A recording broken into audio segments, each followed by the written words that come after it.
Welcome back to another technical deep dive here in the debug zone. Today we're tackling a big question and breaking it down with insights from other users. Hopefully this clears up some misconceptions and helps you get the answer you need.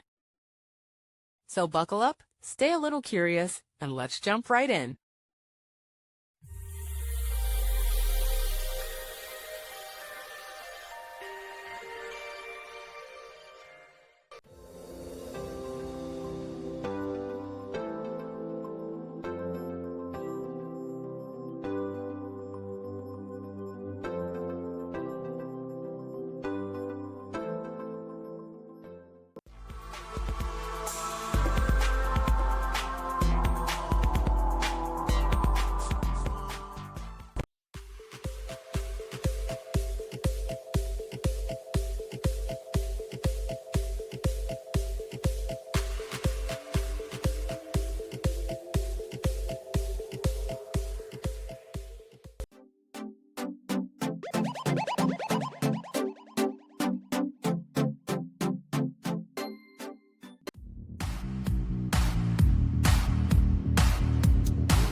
And that's a wrap.